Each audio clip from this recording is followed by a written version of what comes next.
How you guys all doing today? Welcome back to the GSMC Chip Shot Football Podcast, brought to you by the GSMC Sports Network. I'm your host, Manny Maradiega, here today on a Thursday, November 21st, to start Week 12 here in the NFL. We got an AFC North matchup on today's schedule. The Steelers taking on the Browns in the only game on tonight, obviously.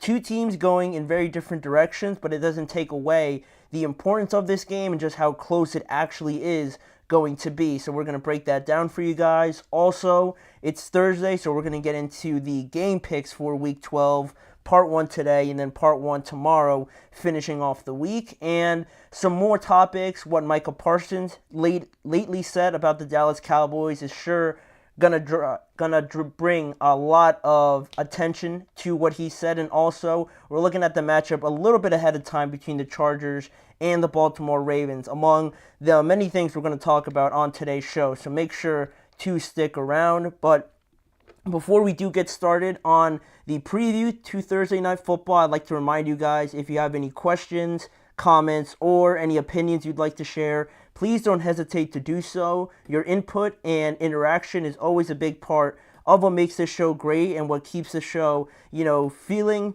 a bit different, and getting your guys' input of anything that we say or any of the topics on today's schedule. So if you want to make it absolutely sure that your message stands out and gets featured on the show, there's an easy way to do that. Just use the new Super Chat feature. Just click the $ at the bottom of the chat box to send in your Super Chat. In this way, it guarantees that your message gets on the air, and it's also a fantastic way to support our channel. And we rely on your support to keep bringing you the sports content you love, and we always appreciate it whenever you guys are able to do that. So go ahead and let us know what you're thinking. Hit the Super Chat button and get involved with the show today. Again, hit the Super Chat button and share whatever you have on your mind. It's gonna be a good week this week. There's a lot of good matchups coming up. A lot of testing games where we're really gonna find a lot about a lot of these teams, and we're gonna get to that a little bit later on. But in the first subject we have on today's schedule, we're looking at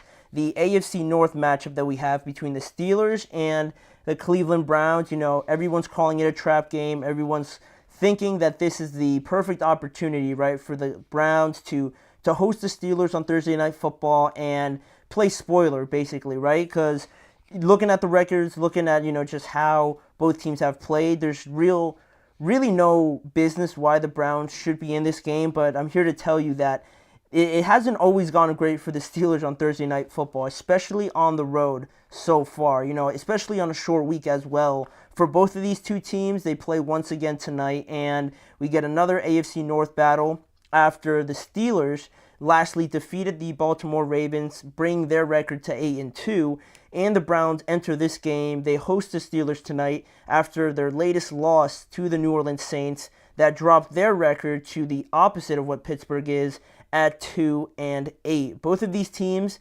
have a win over Baltimore in the division, which is pretty neat, but also Cleveland has lost its last two games since that, and Pittsburgh continues its winning streak at 5 games now. Russell Wilson is 4-0 since taking over the job as the starting quarterback. The Steelers are on a 5-game win streak heading into this game, and some interesting pieces of news around this matchup. There's a lot of just little tidbits that I had no idea about. One of them being, it's the first time ever Jameis Winston plays the Pittsburgh Steelers.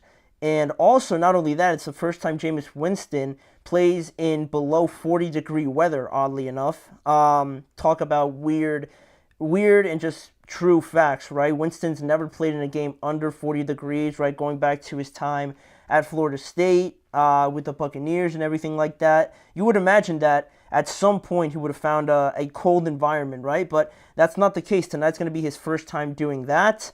Also, looking at this matchup, Cleveland has won 8 straight home games on Thursday Night Football. Two in the past 5 years have been against the Pittsburgh Steelers, and the Steelers' record on Thursday night is not so pleasant. It's one of the things that could be, a blemish on Mike Tomlin's record. For whatever reason, the Thursday night games in the division, especially playing in Cleveland, have not been great for the Steelers overall. The last time the Steelers won in Cleveland actually was on October 31st in 2021. So it's been a few years now since the Steelers had success going to Cleveland. So it's going to be a hostile environment. That's what I expect. The weather's going to be pretty bad, or not ideal, considering what you consider ideal, right? It's going to be pretty snowy. I think the wind's going to be around 15 miles an hour or so, something around that. And it's going to be cold, so it's going to be ugly. I'm assuming like low-scoring defensive game, like most of these AFC North matchups are. So that's kind of the overview of this matchup tonight. We have two great defenses, also led by two out, TJ Watt and Myles Garrett. I'm sure they're going to make their impact in this game at some point in time. And now looking at one of them, and looking at one of these teams, the Pittsburgh Steelers, looking at them, Alex Highsmith, one of their premier pass rushers, is not quite ready to go in tonight's game. He's been ruled out for tonight, so it'll be Nick Herbig starting on the opposite side of TJ Watt once again. He played a big role last week. He's looking to do the same this time around. And for the first time also, looking at the latest games, back to that Ravens game for the Steelers, Russell Wilson, that was his first time he had not thrown a touchdown for Pittsburgh since he took over. Before that, it was 3 touchdowns against the Commanders, a couple against the Giants. I'm pretty sure he threw 1 against the Jets as well. So it's one of the biggest letdowns, I guess you could say, for a lack of a better terms, for Russ in his time as the starter. He's only played about 4 games, but the way it started, I think that's raised everybody's expectations. But the red zone efficiency is obviously a problem that the Steelers have to address. I mean, I say that, but I've been thinking about it all day, and the idea about the red zone efficiency, obviously it's a problem, but Russ has played 4 games. He's basically, been injured the entire time, and I'm not trying to justify them being 0 for 4, right, in the red zone, but, it's been like 1 game. And then I don't want to get too carried away about everything else that they've been saying, but that's been one thing that, I kind of picked out that, it is bad, but I feel like they're only going to get better from it. Does that include Justin Fields? Maybe they could try that. They tried it last week, not in the red zone, but just trying to convert on the last drive there against the Ravens. So we'll see if they bring that back out tonight. But it's something that is a worry, but let's not start freaking out about it at this point in time. Also, a win also tonight would guarantee Mike Tomlin's 17th straight year without a losing season if they win tonight. So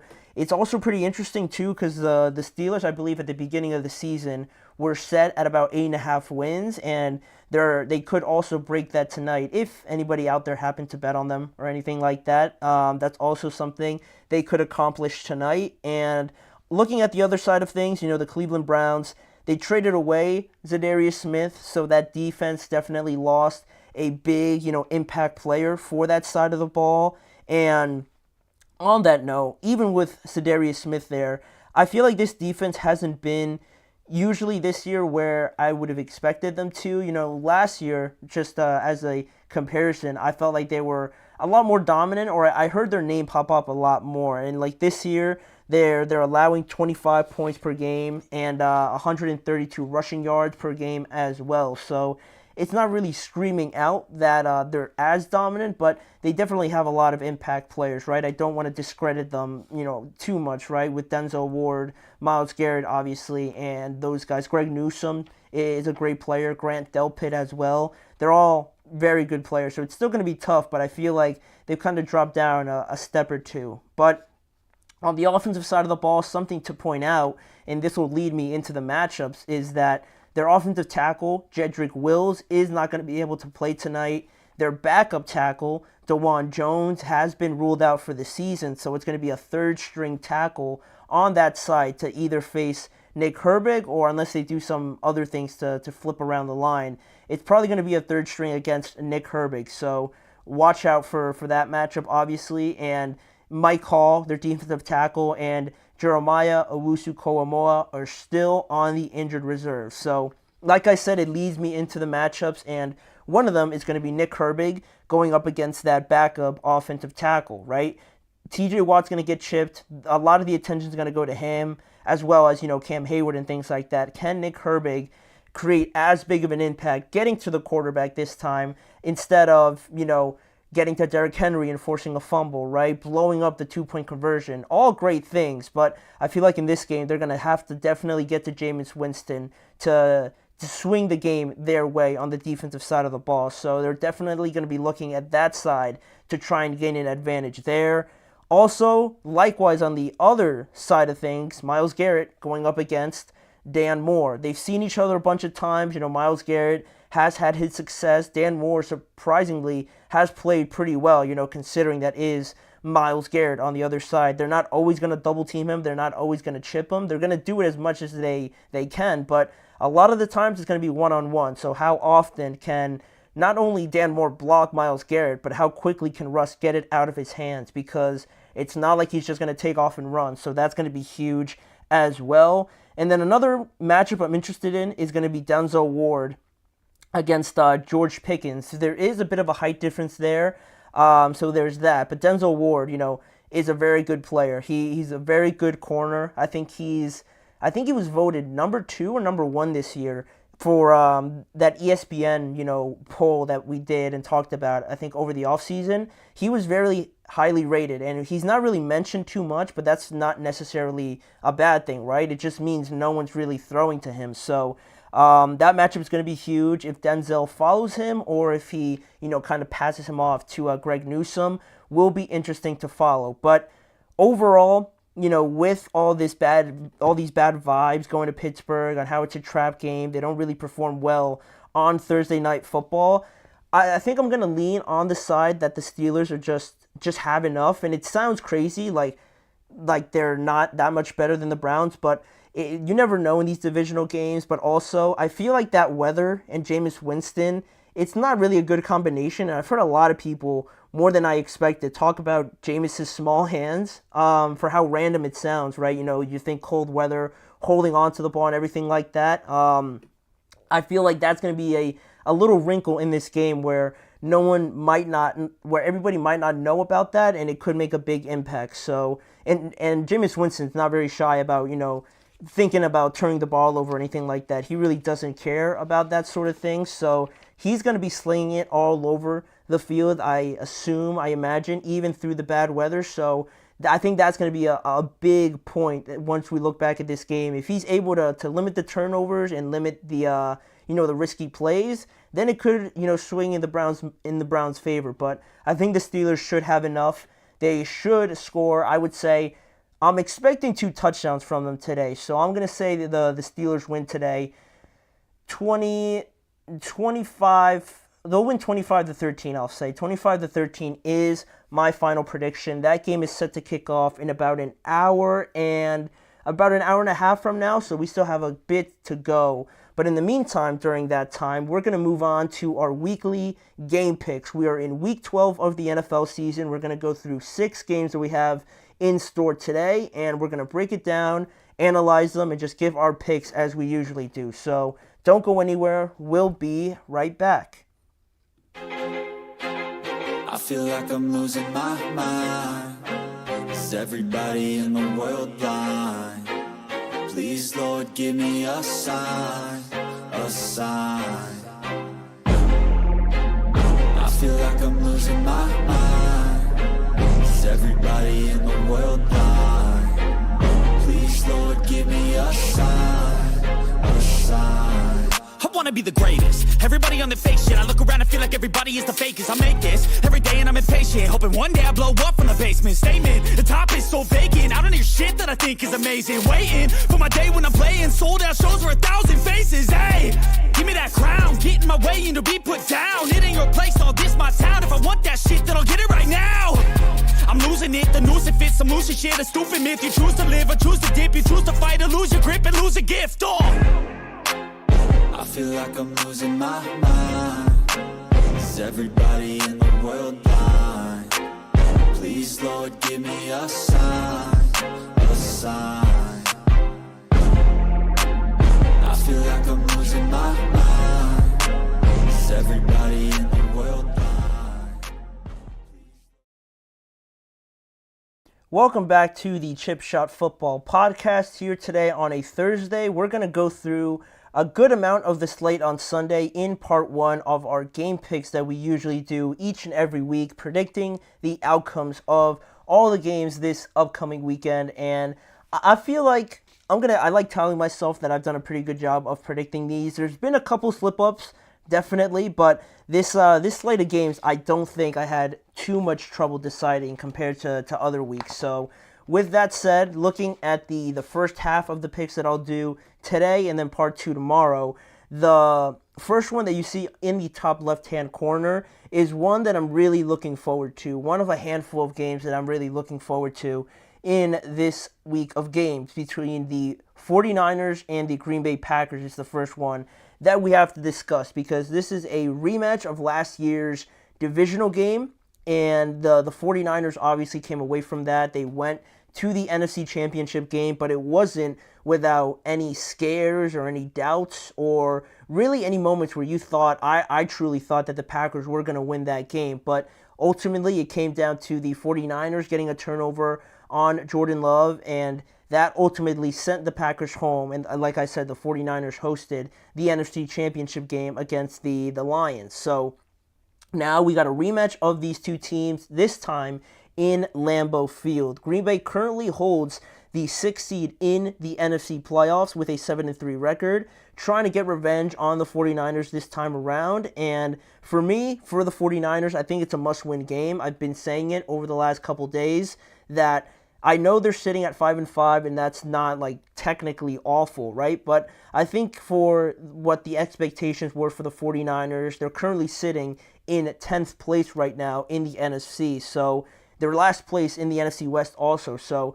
I think by those metrics, by those standards, they definitely need to be better. You know, George Kittle should be healthy to go this week, so they're going to get him back. And I expect their offense to look a bit more prolific with George Kittle. And the kind of season that he's having, honestly, it hasn't been talked about enough. So I think that's been something that they missed, obviously, last week in the loss to the Seahawks. And it's San Francisco's opportunity, I think, to really have a, sort of litmus test and kind of remind themselves that, yeah, they are that good. I think there's been a little bit of hesitancy starting to creep in, not just from me, but I feel like from a couple people. And, they still haven't beat a team over 500, where Green Bay has only beaten Houston as the only team they've beaten over 500 as well. So for both of these teams, it's a good measuring stick, a good measuring game of where they stand right now. So it was a hard one to pick. Honestly, this one was probably the toughest one to decide on, but I'm going to go with San Francisco still. I think George Kittle's going to make a big impact on his way back, and I'm just not sure I trust Jordan Love completely to not throw a turnover, and I feel like that could cost them. It hasn't yet, but I feel like in a game like this, it certainly could. So I'm going to go with San Francisco because they also need it desperately. So I'm going to go with them. Then a not so difficult one to kind of predict, the Tampa Bay Buccaneers going to New York to face Tommy DeVito this time, not Daniel Jones. Tommy DeVito is getting his first start this week after the Giants benched Daniel Jones at the beginning of the week. Not only benching him, but dropping him apparently to the number 4 quarterback. I thought it was a number 3, but there were some videos or just some reports coming from the Giants camp that Daniel Jones was working behind like Tim Boyle, or he was working as the scout team safety or something crazy like that. It's wild. It's wild. But he hasn't said anything about it. If anything, Drew Lock's been the one more upset about not getting to start rather than Daniel Jones being the one that was benched. But then that's a whole different topic, right? It is going to be Tommy DeVito regardless. So Dable mentioned that he is trying to create a spark from his team here, coming off of the bye week, trying to get something going for them. I mean, they're 2-8. They're not really shooting for the playoffs, right? But they are trying to end the season strong, and he feels like Tommy DeVito gives them their best opportunity. So That's what the Giants are kind of looking at. But for the Buccaneers, right, they could be getting Tristan Wirfs and also Mike Evans back for this game. Mike Evans was limited, and also Tristan Wirfs. Both of them were limited in yesterday's practice. So it's kind of trending for them to get involved this week again against the Giants. So that's obviously huge for them, right, to try and make a playoff push, because they need to win the majority of their games, if not all of them. And having those two guys back is obviously going to make a big difference, despite the fact that I like the way they've been playing. It's just been missing something, clearly, with all the close games that they've lost. So I think getting those two guys back is going to be huge, and it's going to make the difference, because I'm going to go with the Buccaneers to win. They need it more. They're playing for something, actually, and the Giants, along with the Dallas Cowboys, are the only teams in the NFL to have not won at home this season. Both of them are 0-5. So I think it continues, much like it's probably going to continue for Dallas. So I'm going to go with the Buccaneers to win by a good amount in that game. Then probably the easiest one to decide, the Chiefs are going to win. I don't think I need to say too much more other than, I mean, the record speaks for themselves. I mean, I don't know what else I could say. If anything on this game, they could get back Isaiah Pacheco and Charles Omenihu for them on both sides of the ball. So that's encouraging for the Chiefs to finally get some people back. But for obvious reasons, obviously, the Chiefs are going to win. I think they're going to bounce back after suffering their first loss of the season last week. So they should get the win here over Carolina and move to 10-1. Then what should have been a more interesting game, but obviously with the injuries to Dak Prescott and, just the way the Cowboys season has gone, we got the Cowboys traveling to Washington to take on their former defensive coordinator, Dan Quinn. And not only their former defensive coordinator, but also there's going to be a lot more familiar faces between these two sides. We're going to have Tyler Biadasz, the Commanders center. He's going to be playing against his former team. Dorrance Armstrong as well on the Commanders now, coming over from the Cowboys. Dante Fowler Jr. is another one on that defensive side of the ball, playing against his former team. So those guys, you can imagine, are going to be uber motivated, as will Dan Quinn. They're going to try and play it down, but they'd love nothing more to have this extended break coming off of their loss to the Eagles on Thursday Night Football and get a win against their former team. That would be the perfect recipe to face this second half of the year. So I'm gonna go with the Commanders. I think they have a game here where they could try and break out of that mini offensive slump that they've been going through. It hasn't looked quite as fluid, or they haven't been really executing on scoring touchdowns as much as we've been accustomed to. So I'm going to go with the Commanders to win.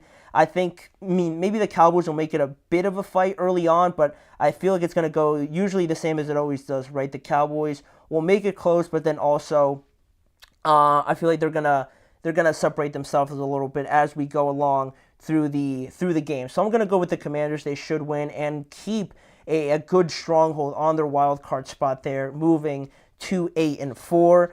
Then after that matchup, we got another divisional game here between the Patriots and the Miami Dolphins. This is the second meeting that they're having already this season, and with that being the case, the first time looking back at it now, it was Miami who won that game 15-10, but in terms of the quarterbacks in that game, it's not going to be, either of them did not play, either of them are not going to play in this second meeting, because in the first game, it was Tyler Huntley going up against Jacoby Brissett, right? The game finished like 15-10 or something, so with that in mind, now it should be a bit more exciting with Drake May, the way that he's playing, but also Tua coming back from that injury. He's looked refreshed. He's looked like this offense is, like they have their starting quarterback again. And that's how well they're playing. And not only on the offensive side of the ball and how the Dolphins are averaging something like 27 points per game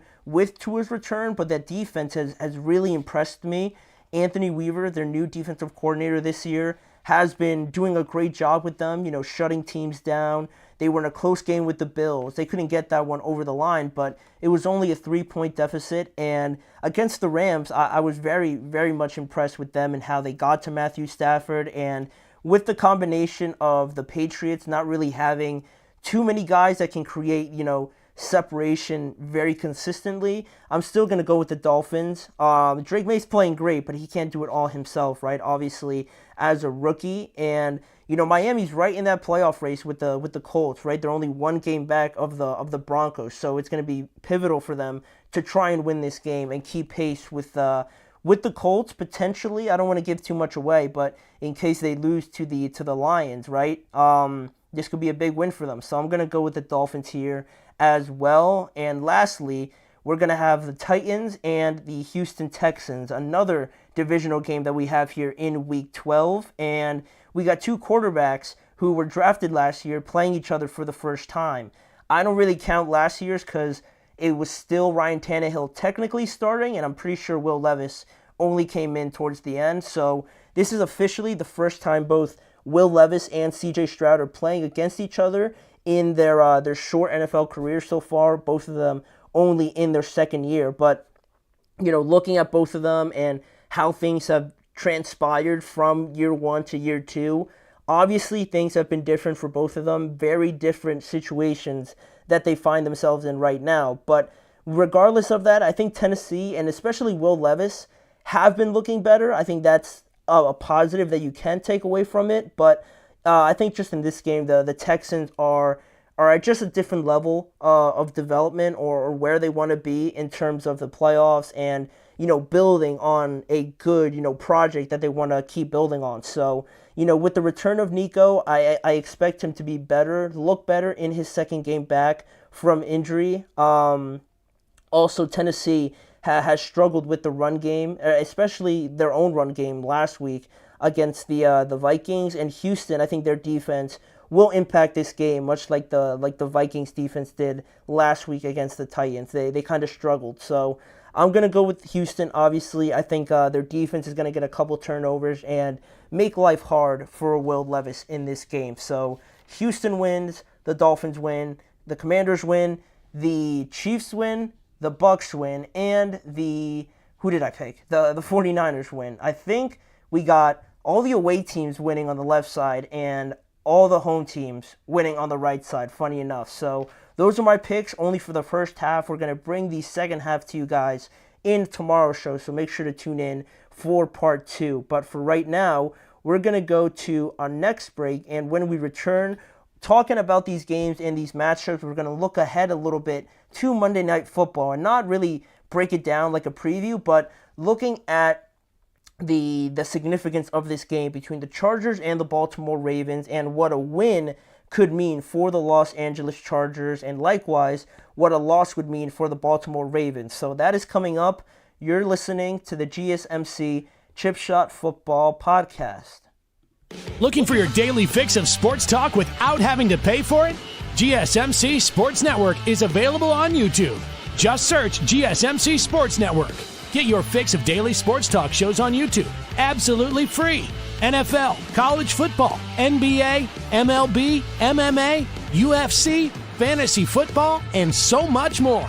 GSMC Sports Network has shows running all day long, with new sports shows starting every 2 hours. Just like on your favorite cable sports channel, except GSMC Sports Network is absolutely free. Just search GSMC Sports Network on YouTube to catch one of your new favorite shows, like the GSMC College Football Podcast, Chip Shot Football Podcast, Hoops and Heels Women's Sports Podcast, GSMC Basketball Podcast, and so many more.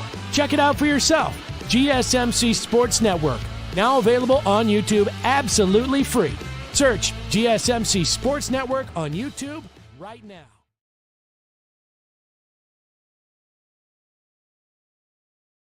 Welcome back on the show here for you guys, looking at more on these games here in Week 12, not previewing anything or anything like that we did in the previous segment in the game picks that we usually do, but we're looking a bit far ahead here for this next segment, looking at the Chargers and the Baltimore game. Now this one is set for Monday Night Football, right, so we don't have an official preview, but I wanted to bring it up because I think it is something that has kind of gauged my interest because of all the talk about the Baltimore Ravens and also the lack of conversation that I think there has been with the with the Los Angeles Chargers, I think it's not fair, I guess you could say. And what I mean by that is, with this matchup, Jim and John Harbaugh are facing off against each other yet again, back on the NFL stage on Monday Night Football. You couldn't have asked for a better stage for this game, but with that being said, both of them have their teams virtually with the same record and playing equally as good a football, in my opinion, right? The Ravens are 7-4 and the Chargers are 7-3. The Chargers actually leapfrogged the Baltimore Ravens after the Chargers won last week against the Bengals and the Ravens lost last week to the Pittsburgh Steelers. So instead of the Ravens being the 5th seed, now that actually belongs to the Chargers, if you believe it or not. So I think that enough kind of suggests the kind of season that the Chargers are having, but also I think it just adds to the importance of this game, not only because, you have that brother rivalry, right, obviously, but to determine seeding, right? We're talking about the 5th and 6th seed, who would play the Steelers and who would end up playing the Texans if things stand as they would right now. Also, how does this impact Denver? Could they potentially, sneak up and maybe leapfrog the Ravens if they lose? And then, you bring up the fact that we have familiar foes on each side, right? Greg Roman, the former offensive coordinator for the Ravens, now with the Chargers. J.K. Dobbins, formerly with the Ravens, now with the Chargers. Same thing for Gus Edwards. There's a bit of that personal knowledge of who you're playing against, right? And of course, the brothers know each other like the back of their hand, right? So it just adds to the interest level, I think, for this game that I think is very intriguing. And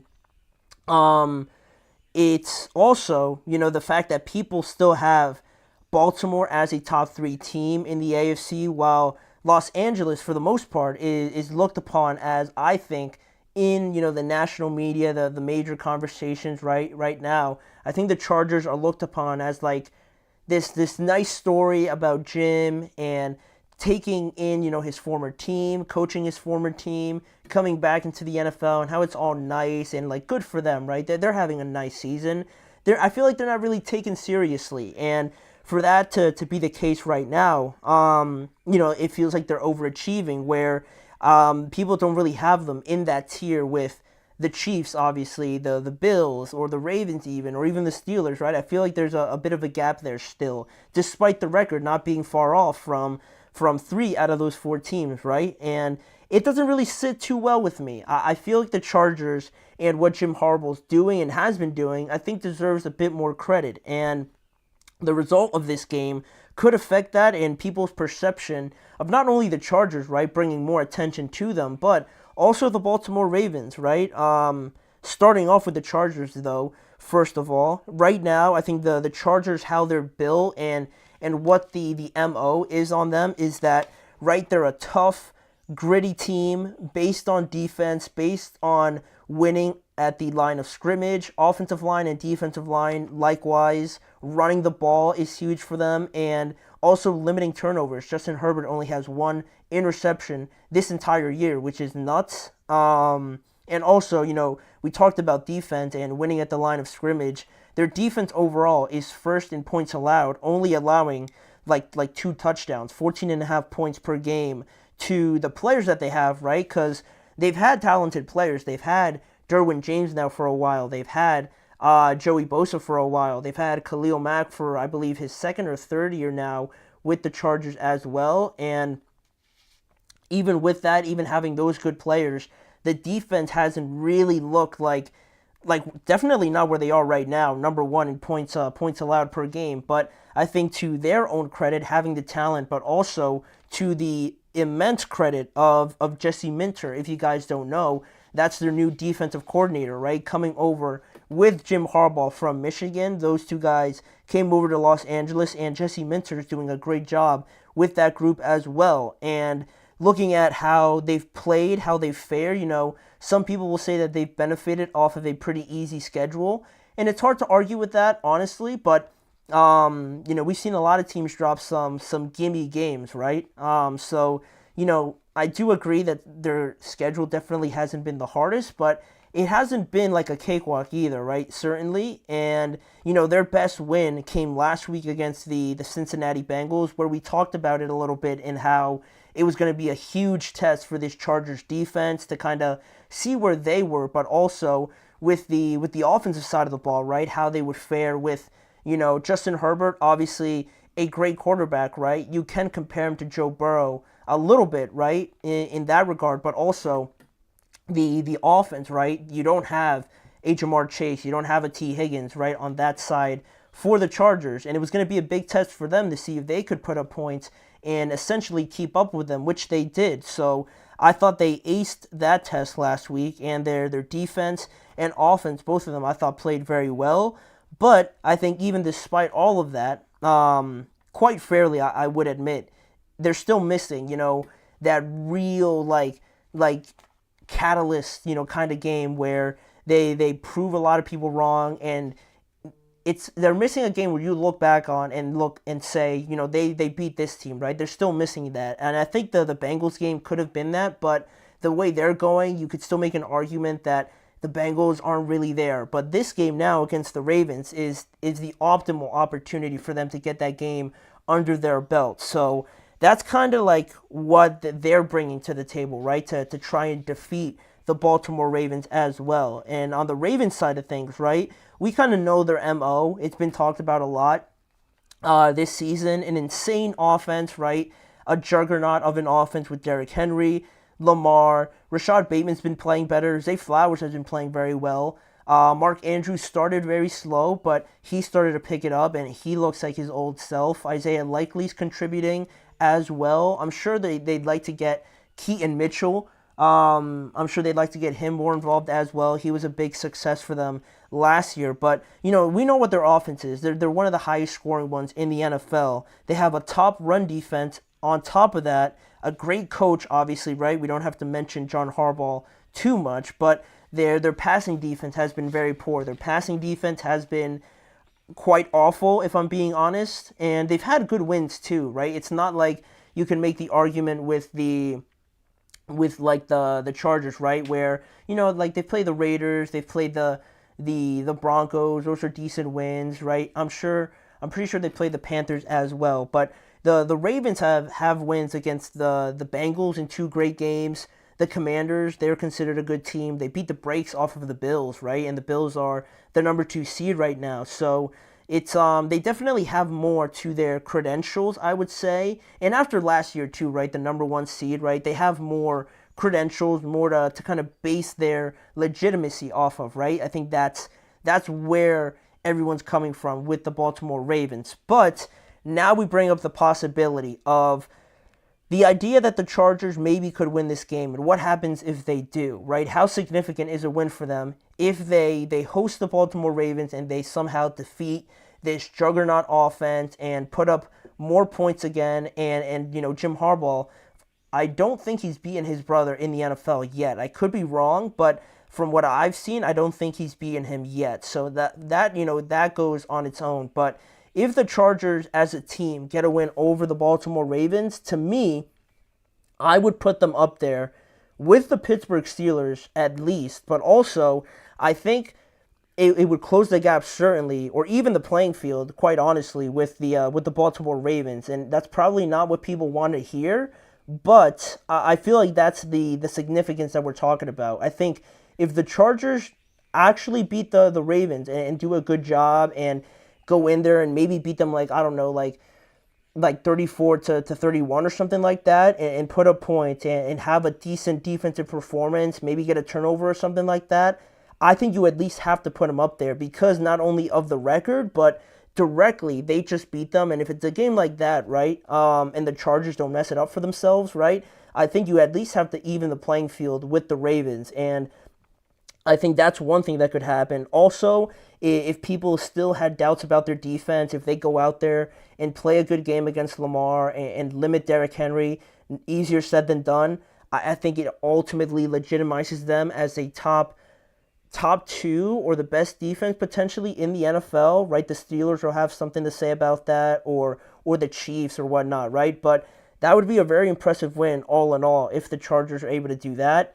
Also, I think there should be more talk about Justin Herbert. He's done a very good job this year. Maybe the numbers don't jump out at you like Joe Burrow's, right, with like 27 touchdowns and 5 interceptions, which is phenomenal. But Justin Herbert has less impressive numbers, but his team is playing better than the Cincinnati Bengals, right? Obviously, he has 13 touchdowns and 1 interception, and he's 6th in the NFL in quarterback rating right now. So it's not flamboyant, it's not flashy or anything like that, but I feel like the word is efficient that would describe Justin Herbert and this offense, right? It's what Jim Harbaugh wants to see from his team, so I think that fits them perfectly, and more people should start talking about Justin Herbert and the kind of the year that he's having if he was to win and outperform Lamar Jackson also.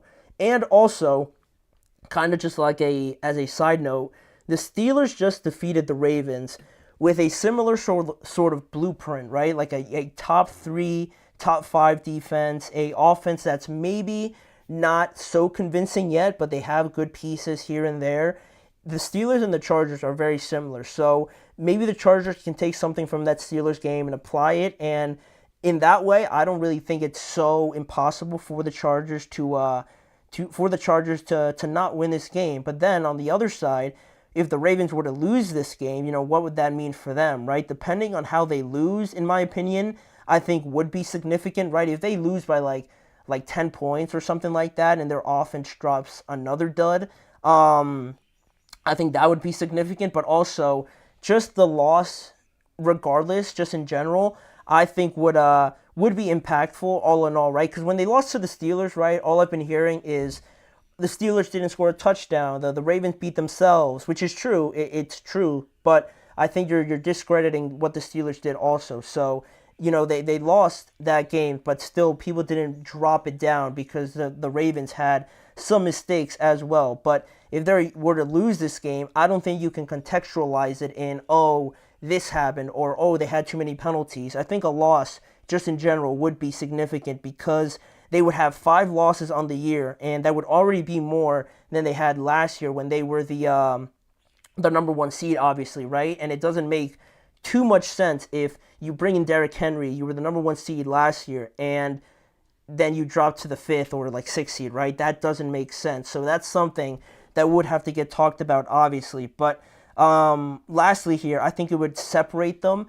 It would certainly create a gap for me from them and the Buffalo Bills and the Kansas City Chiefs. I would have a hard time putting them in that group if they were to lose, right? I think I would group them with the Chargers and the Steelers, right? More so than the Bills and the Chiefs if they were to lose this game. But also lastly, I think if Lamar doesn't play well, or even if just the Ravens lose in general, I think that would take a big hit to his MVP chances as well. I think it would lean more towards Josh Allen at this point. So, it's huge, but also, for the Ravens to win, I don't want to make it sound like it just wouldn't mean anything.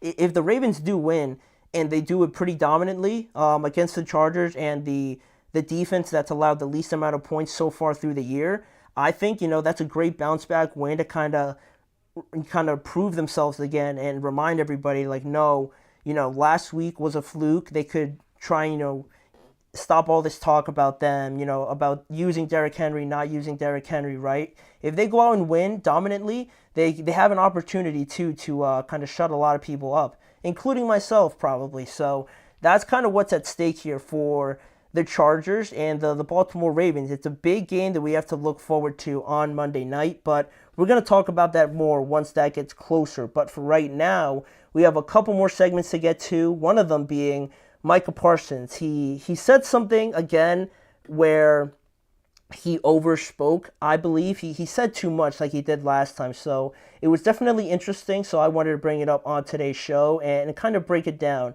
like we usually do with the Cowboys. So we're going to talk about that and have a conversation about it when we return after this break.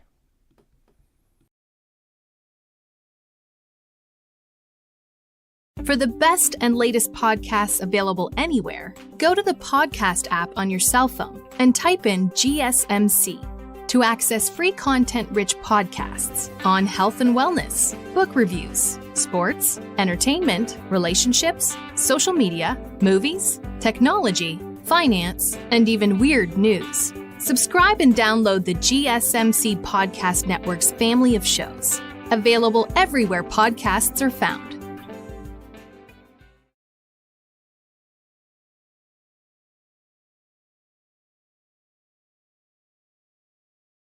Thank you guys for joining me back here on the show, and this segment is a little bit kind of like a side kind of segment, a side topic, just because it doesn't really have too much to do with the season or kind of implications or anything like that, but I thought it was too interesting not to talk about, right? Micah Parsons and what he said recently on his podcast. And at this point in the season, right, it's hard for me to pick what's more unbelievable at this point, right, for the Dallas Cowboys.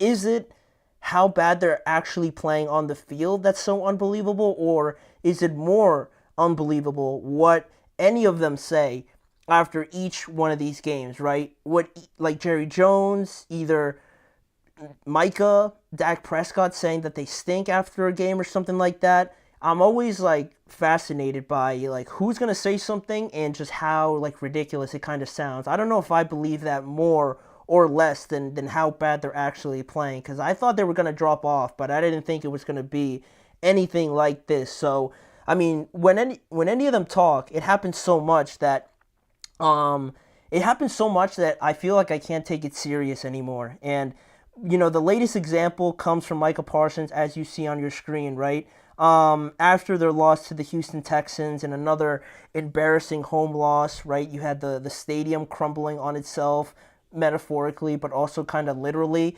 Another home loss. They still haven't won at home. The offense looks awful. But even despite all of that, Micah gave his thoughts on his podcast after the game, and that's kind of what he says on the screen, but in full, here is what he fully said on his podcast on Monday, I believe. This is his full quote about what he said after they just, got their butts kicked by the Texans. He said, I'm going to put this out there. We're a damn good football team. I know these scores ain't showing it, and I know people feel like we've got so many missing pieces. I think our defense has really turned things around. Up until the last quarter, when they got that touchdown on defense, we only gave up those two touchdowns in that first quarter.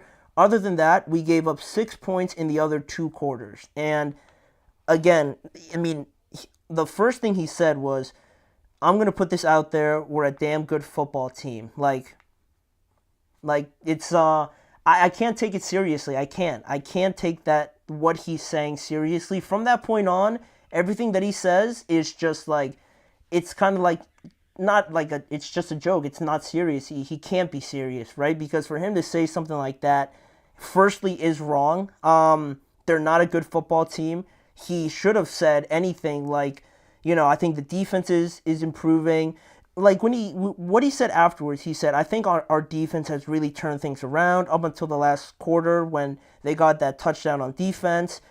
Everything from that point on was fair, no problem. But the first thing to say the team is a damn good football team, that makes no sense, right? I don't even see how that makes any sort of sense. And also, kind of like when he said, last week when we last talked about it, what he said about Mike McCarthy and Zach Martin, I came to his defense a little bit because I think people took it out of context, but he still kind of said a little bit too much, and I think that's the same thing in this situation, right? He just said a bit too much, a statement or a sentence too much than he should have, right?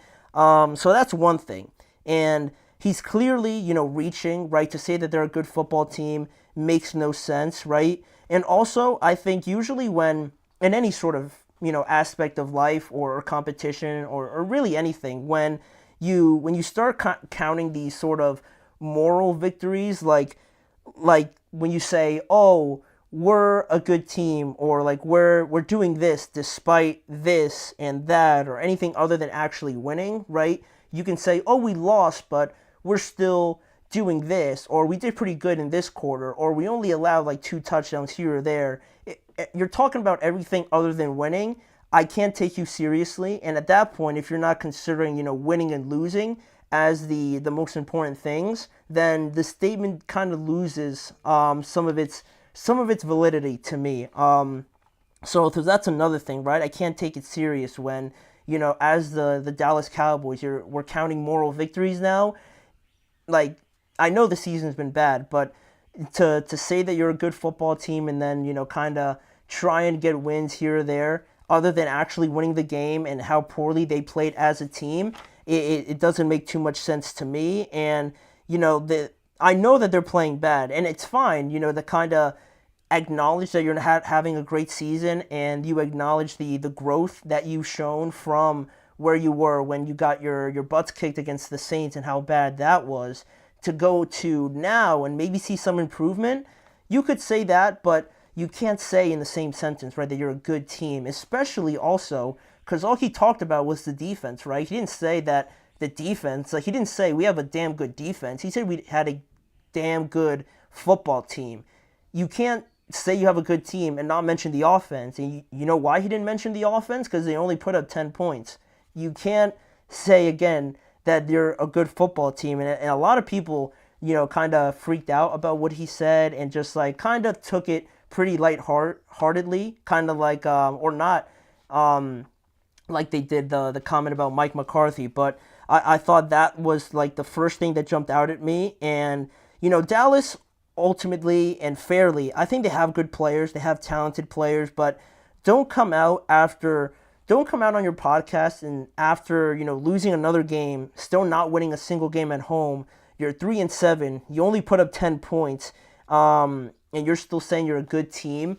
Again, it makes no sense because no good team is anywhere close to just scoring 10 points per game. And since, Dak's been hurt, obviously that's the main excuse, but it is what it is. You can't say you're a good football team after the fact that your quarterback got injured. It kind of loses its sense of correctness, right?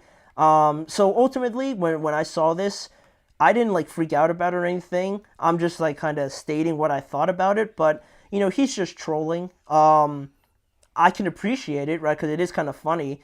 When someone says something so ridiculous, you can only help but laugh. When it's just like, it can't be serious. It can't be. So I took it more as a joke for him to say something so crazy like that. Almost like in a sense where, like, to kind of relate it to things like when football players and basketball players talk about playing each other's sport, and you have a football player saying like, oh, like, I'd go out there and average like 20 points or something like that. Or a basketball player saying like, oh, like, I'd go out there and like just work you guys or something like that, right? That's the level of seriousness I took it, right? They'd have to be kidding, right? It's not serious in any sense of the statement that he's actually feeling like what he said. So that's one thing. People shouldn't take it too seriously. I saw some people talk about it and they got a little bit serious about it, but all in all, I think he was just kind of like poking fun at it. And the most serious thing to kind of say about it, if you really want to go in that direction, is that he's kind of poking fun at the team, and kind of it could be looked upon as he's not taking this losing season so seriously, and that could be the most serious part about it, because where he's kind of poking fun at it and saying something like this is so ridiculous that he can't be serious, where in the same sentence on the same team you have Mike McCarthy and Jerry Jones and some other teammates who may look at it and they might be taking it very seriously. I mean, look at Mike McCarthy, right? He's kind of like trying to fight for his job here, and he's not coming out here and saying, oh, like, we didn't allow touchdown, after like the second quarter or third quarter or something like that, but we're still a good team. Like, no, like, Mike McCarthy's going out there and he's acknowledging that they're not playing well. It's frustrating. They have to improve. And Mike McCarthy's going out there, with a very serious tone and acknowledging the situation for what it is. It's frustrating. It's embarrassing. And Micah Parsons is going on his podcast and kind of poking fun at it a little bit and it could be interpreted that way. I'm not saying those are his true intentions, but I think it can be interpreted that way, certainly. And also, not only that, I thought it was pretty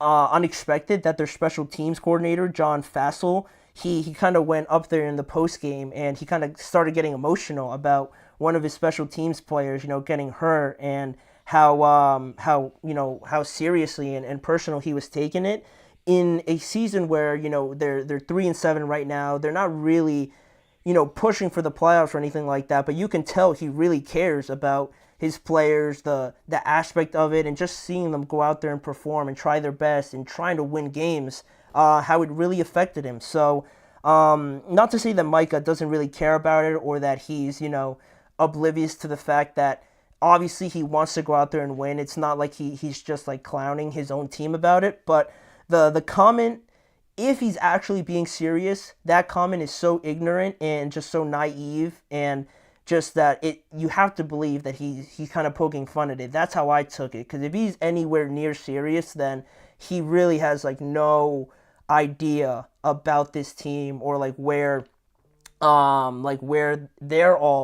their heads are at, and compared to him, where he's going on the podcast and kind of making, in my opinion, again, like a light-hearted joke about it. I could appreciate it because, again, I don't think it's serious, but it could be interpreted differently. And that's where I think that kind of happens with Micah and the things that he says, right, on his podcast or just speaking in media. I feel like he says things, and in other times where he might say something that might go too far, not to him, but to other people, where it could be interpreted differently. It's where, you run into some tricky situations. But I think it's just a situation like that.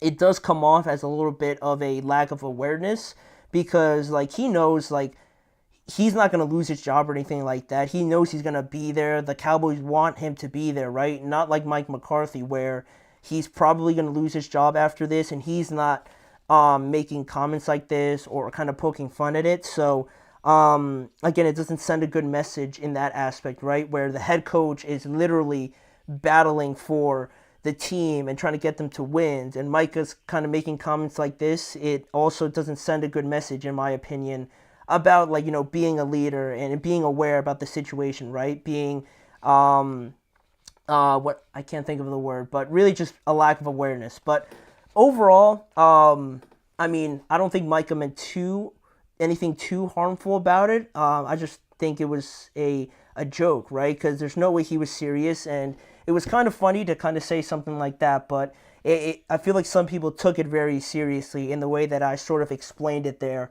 towards the end. But yeah, I mean, the Cowboys players, Jerry, Mike, Dak a little bit at some points in this year, CeeDee Lamb as well, they don't fail to provide any sort of entertainment or any sort of content, before the games as well. So that's sort of the atmosphere right now in Dallas. But for right now, we're going to move off of that and get to our last segment here. We're going to get to the unanswered questions portion of the show, this time going to the AFC East and looking at the Dolphins, the Jets, the Patriots, and the Buffalo Bills, and what they still need answers to in 2024 and beyond. So we'll be right back quickly with that segment.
Back here now on the show to get to our last segment, as we typically do, and get to more of these unanswered questions that I have around the NFL, going through each division and looking at this team, in this division, and trying to figure out what there's still to be resolved about them, right? Not necessarily what I don't like about them, but what I'm still kind of skeptical over with each team, this time in the AFC East. So, starting off with the Miami Dolphins, right? The unanswered question for them, would be, can we get a little bit more from Jalen Waddle? Can we see more involvement out of Jalen Waddle? Because I feel like Tua's come back and it's looked great, right? The offense has looked better. It's looked a lot more fluid. Like Tua's going out there and orchestrating this offense, right? He knows it like the back of his hand. He knows everything that there is to know about this offense, right? The pairing with him and Mike McDaniel is perfect. But, they're averaging like 27 points since Tua came back in the game against Arizona. Tyreek Hill found the end zone once again and everything like that. He's doing his thing. Jonnu Smith is performing very well. I don't want to make it sound like he doesn't have any business doing that or something like that, but I just didn't expect it. I didn't expect Jonnu Smith to be looking this good. He's second on the team right now in receiving yards, but with all that being said, I feel like it's not just those two guys. Like, Jalen Waddle is obviously on this team, and I feel like there has to be more to give, not just from him, but from the offense and just the pairing between both of them, right? I feel like it's a collective effort that we need to see more from Jalen Waddle, essentially, right? They didn't give him a new contract just for him to average 34 yards and 2 or 3 catches over the last 4 games, right? And I know you go through rough stretches as a receiver and things like that, but he is way better than 34 yards and 2 or 3 catches over the last 4 games. He needs to get the ball more. I feel like they can get him the ball more. You can certainly integrate him a lot more into this offense, and for whatever reason, it's just not really gone his way, in the flow of the offense for the last 4 weeks. They've won games, obviously, right? But if they want to make a true push here over the last, course of the month and a half left of the season, I think getting him involved, along with Jonnu Smith, who has been a nice addition, and Tyreek Hill, I think would make them even better than the level that they're showing right now. So that's really it for the Dolphins. Can we see more from Jalen Waddle, right? And what can we do essentially to get him the ball and get him more involved here towards the end of the regular season? But moving on to the New York Jets, to me the question's pretty obvious. Who will be their general manager and who will be their head coach, basically? Those two positions are, if not the two most important, but definitely two of the most impactful positions to hold, and you need to have people you absolutely trust in those positions, right? You don't have to go too far to look at Sean McDermott and Brandon Beane in Buffalo. You want to talk about consistent and an excellent job of building a team. You look at Buffalo and how far ahead they're ahead of everybody. So that's just within your own division. The Patriots, I guess, a little bit. They're still early in this entire process, but Gerard Mayo's looking pretty well, and I can't remember his first name, but the last name of their general manager kinda is Wolf. So they're doing a decent job over there in New England. They found their quarterback, so they have at least got that part right. The Jets can't really say the same. Also in the AFC East, you bring up guys like Mike Tomlin and Omar Khan now, right? Going from Kevin Colbert to Omar Khan, it's a big change, but they've just chugged along and continued their good play. You look at Nick Sirianni and Howie Roseman, another great one. John Lynch, Kyle Shanahan, there's another one. Those are really what separates a lot of organizations, not just the teams and how good they are, but organizations, right? And the Jets organization desperately needs a pairing like that. Regardless of where you get them, they need to figure that out before we get to really anything else, right? I don't want to hear anything about Aaron Rodgers or how they fix the running game, how do they get Garrett Wilson the ball more, how do they fix the defense. All of that is irrelevant until they find a good head coach that they really trust, and also a general manager that has a clear idea him and the head coach are on the same page and they know exactly what they want to go out there and, essentially want this team to look like, right? And they have the pieces already in place somewhat with guys like Garrett and with guys like Sauce Gardner, Will McDonald, Breece Hall, and a bunch of other guys, right? They're going to be the judges of what they ultimately want to do with those pieces, right? Do they fit? And they have a clear idea. If those pieces don't fit, you find a way to get something out of them, right? Don't just try and force it and make it fit, right? That's something else that I would like to see from this new, power regime that's coming in for the Jets, right? They're not going to be afraid to say like, oh, if this player doesn't fit my plan and what I believe is going to be good, then, sorry, we're going to have to move on. Don't just be kind of passive about it and be afraid to make a move like that. I'd like to see them take more control of it. Now, is that going to be possible with Woody Johnson? I haven't been too pleased with what he's been doing as an owner or an ambassador. So that's another thing. But I think that's going to be huge, and that's something that the Jets desperately need. And there's a bunch of guys out there that they could kind of have their pickings from, but that's really the first thing you have to really get under control before you even think of anything football related or personnel related or, Aaron Rodgers related, right? Those two guys are going to have to be huge. So as soon as they find the answer to that, is going to be better for them to kind of get started with everything else that they have to do. So that's them. Looking at another team, we got the New England Patriots, and it's another simple one because to me, it's just how do we help Drake May? What can we do to get Drake May everything he needs to continue his trajectory just based on what we've seen right now? Clearly, they made a fantastic pick with drafting him number 3 overall, right? There was a lot of doubt about him. I had a lot of doubt about him, about whether or not he was truly going to be able to be the guy there in New England. And I'm not crowning him, obviously, as a Hall of Famer right now, but he has shown a lot of promise, a lot of great games, a lot of nice throws as well. And it feels like he's not, scared about it. He's not really hesitant or too passive about how he plays or the decisions that he makes, which is great to see. And the Patriots, talking about organization and how they do things, right? The decision to not start him right away has paid off for them, going through development and having him truly get better before just throwing him out there like other teams do is another thing they've done well, and it's panned out for them. So now, the attention turns to how do we get him a top-tier wide receiver? How do we improve the offensive line? Also, how do we improve the defense a little bit as well? That certainly could use some help. But, you think of guys like, I don't know. They were in for Brandon Ayuk at one point, right? They were very interested in him. I'm sure they were very interested in a lot of guys, over the offseason, but they kind of held off after that Brandon Ayuk situation. So I've seen reports about them being interested in a guy like T. Higgins and how T. Higgins is probably going to be able to hit the open market. So the Patriots have a ton of cap space that they can offer a pretty nice contract to T. Higgins. So getting a guy like that into New England, plus, the draft and whether or not maybe they get high enough to get a guy like Travis Hunter would be fantastic and would be amazing for Drake May, right? On top, I think, of also improving the offensive line. But that has to be the main question that still needs to be answered, right? Kind of looking ahead and how we can get the best out of Drake May. It's going to be huge for this New England team. But that only leaves the Buffalo Bills, right?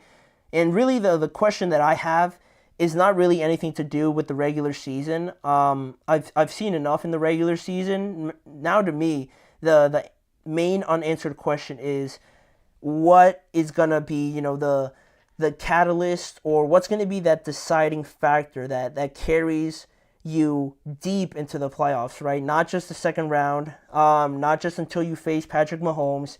How and what can you do to jump over all these hurdles that you keep tripping up on in the playoffs, right? Because, the Bills were good last year, but also, Josh Allen has been playing very well this year. He's probably, in my opinion, he should be the MVP, and the running game looks great. Joe Brady's doing a great job with this offense, and they've done a great job of adding Amari Cooper, drafting Keon Coleman, I always forget his name.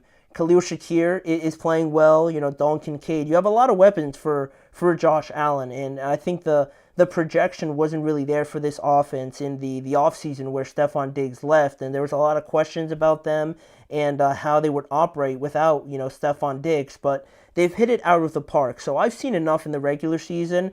I'd like to see them not only carry it into the playoffs, but what can they do to grow it, to improve it, and to show their best form in the playoffs, right? I don't want this to be their final best form and then it kind of falls off from here, right?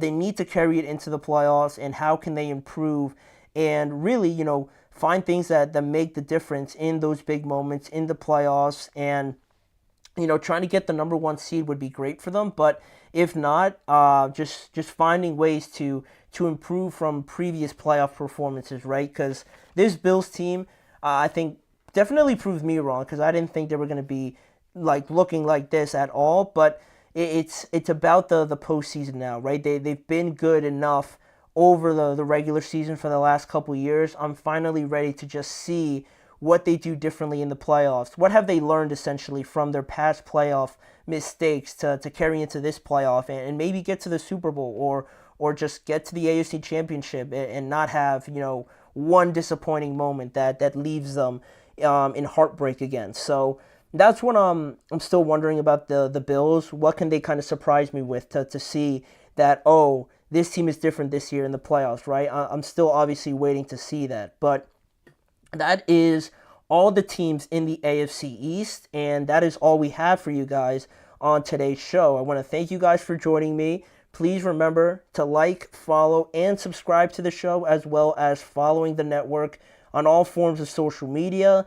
If you want to see more content around the Chip Shot Football Podcast, make sure to check out both YouTube channels, the GSMC Sports and the GSMC Podcast Network channel on YouTube. And don't forget to join me every weekday at 6:30 p.m. Eastern Time for these live shows. Again, with me, Manny Maradiaga, as your host, where we'll cover the NFL, any debates, questions, the playoff race that's heating up. We're going to cover it all over the next few weeks, so make sure to tune in and watch that. But for right now, go out, watch the Thursday night football game, and join us tomorrow where we're going to break that down, as well as looking a bit more ahead to Week 12 in the NFL.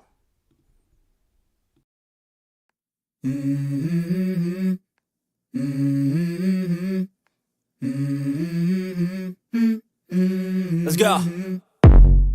I wake up to a little bit of drool on my pillow, feel like it's gonna be a bad day.